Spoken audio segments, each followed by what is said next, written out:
Me llaman Calle, me llaman Río. Hola, ¿qué tal? Buenas, buenas. Um, yes, I was thinking about society. Society is a concept. Society is a fantastic concept, and it is quickly morphing and changing. Maybe it's more fantasy than reality. Um, See, ironically, absolute freedom will create the enslavement of each and every individual. Imagine we would build a grid where everybody has his freedom, his isolated space, privacy, where nobody can enter, nobody else. And within this grid, within this space, within the grid, we have all freedom. You can be what you want to be. You can have any fantasy and any identity you want, and you have artificial intelligence and modern entertainment technology to augment this reality, this fantasy. Imagine every citizen would have two robots. One robot to replace him at work, because really every job can be done by a robot in the future, except of working in the kindergarten. And another robot to do anything you would do in your private life for you. So within this grid, where you are allowed to take on any identity and fantasy, there is no expectations on you. Absolutely no expectation. Society has no expectation. You will voluntarily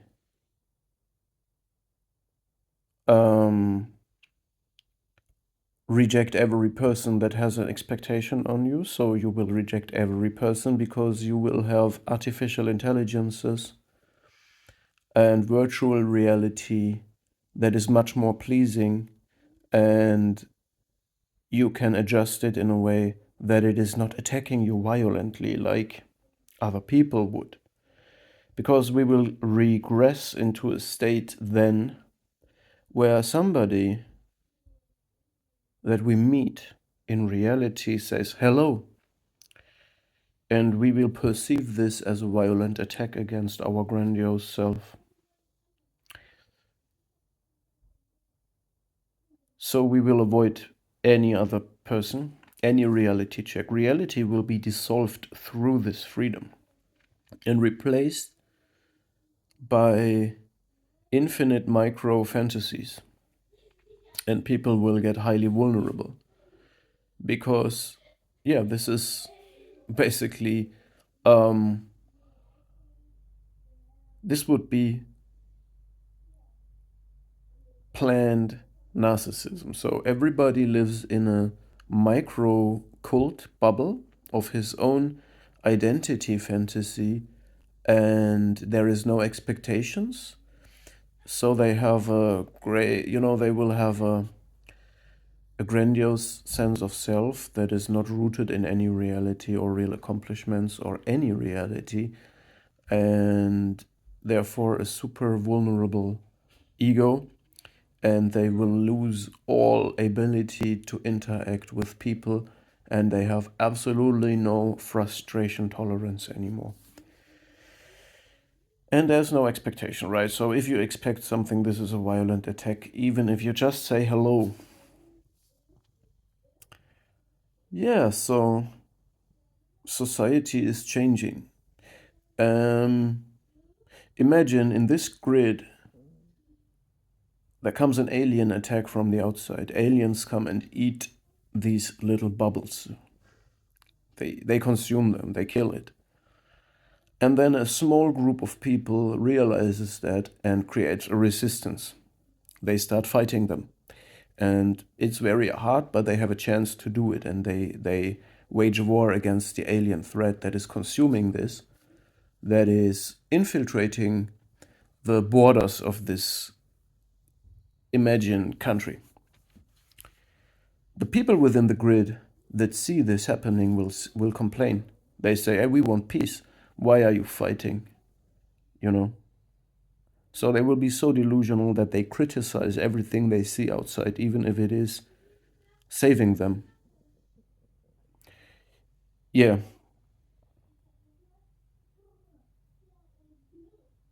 So these are all topics that we see or have in society today.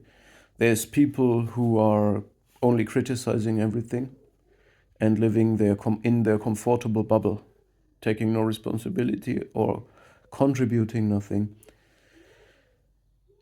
So I would claim there is no freedom without restrictions, so human beings function very well with a lot of restrictions. So count your blessings, count your restrictions. So anything, any expectation that is weighing on you, any expectation, any pressure, any restriction is a blessing for you. We tend to feel a victim of the society in a form that we didn't choose to be born in this system. Yeah, then welcome. Then okay. If you don't want to be born in this system, go somewhere else.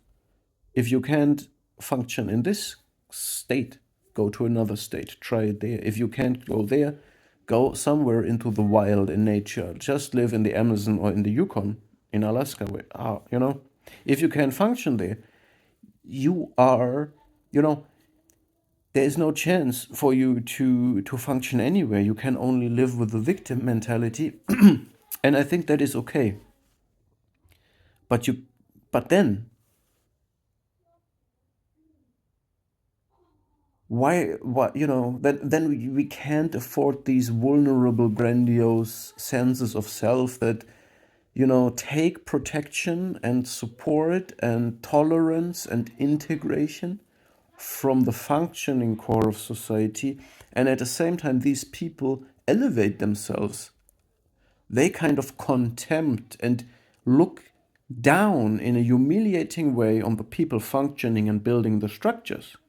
There's people building streets, there is people building houses, there's people building gardens, there's people who are employees and create wealth and work for the people.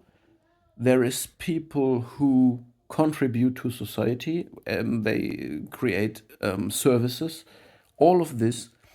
And these people often earn less money than those who provide the money, those who are in the places of decision of how wealth is provided. And then there is the people who are retreated from all of that for different reasons and criticize what is happening. What if, for some reason, the technologically augmented society collapses because there is some problem, some EMP, whatever? The people look down on the people who are creating, who are building, who are doing things, who are able to do things, and who subject themselves to restrictions and expectations. Well, when it comes down to surviving, because all of this collapses, then suddenly everybody would be dependent. The incapable criticizing people would be dependent of the capable people. So it will be reversed then.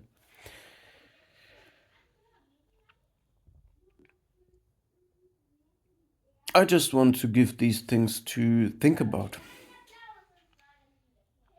So there is no choice without restriction, okay? Human beings function the best when they are restricted, okay? When you have to get up at 7 o'clock to come to work, chances are high you get up at 5 and take a cold shower and make a workout before you go to work. When you don't have to get up at all, chances are high you get up at 12 and do nothing. So if the going gets tough, the tough gets going. And this is the way human beings function the best and are the most happy. Absolute freedom enslaves us and decapacitates us, lets us live in a victimhood-based, omnipotent fantasy, grandiose fantasy.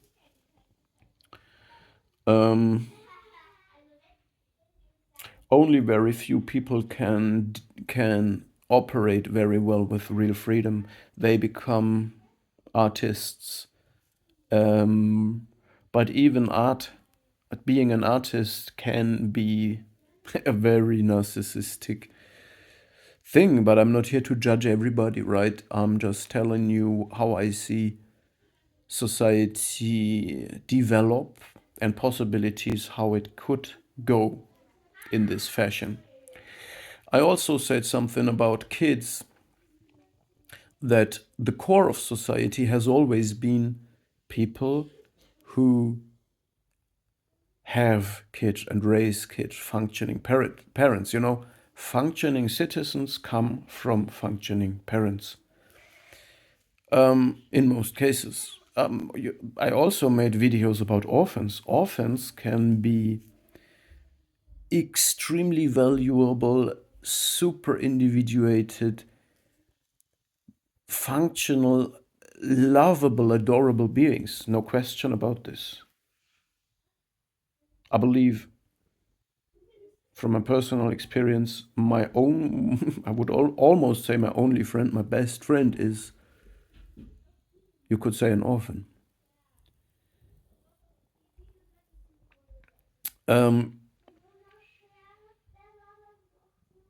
Yet these people know how to survive. They are forced to individuate very early. So it can go well. All kinds of parenting can go well, but let's make no mistake about it. Functioning parenting is still the best for as a core of society. But this is also changing. These are very difficult topics. We might in the future have less and less kids because we live longer and longer, and maybe at some point some countries might decide to say, we don't want to grow anymore, we want to reduce our numbers. Or maybe on the whole planet we say we want to reduce the numbers. So this is also up for change. I'm just saying society has always been held together by the goodwill, the reality testing, and by the restrictions and the pressure, forcing people together and create a form of reality, correcting each other's egos and grandiosities. Participating because we all need external validation from society. That's not necessarily pathological narcissism. No, we want to be soldiers that fight for our country. We want to be workers that work for our country. We want to raise children. We want to help educate children in schools and kindergarten. We want to be part of it all. That was what held it together, but this is dissolving. Okay? And things are changing drastically. The role of parenting might change. Maybe we don't need children anymore. Not that much. Maybe we will soon have robots and artificial intelligence that strip us of all expectations. We will be replaced by that. There is no more expectation. Society says, "Oh, I don't need you to work anymore. We just provide you with your grid, with your space, with your augmented reality, with your grandiose fantasy." Most people can't deal with that. Most people become the last man of Friedrich Nietzsche.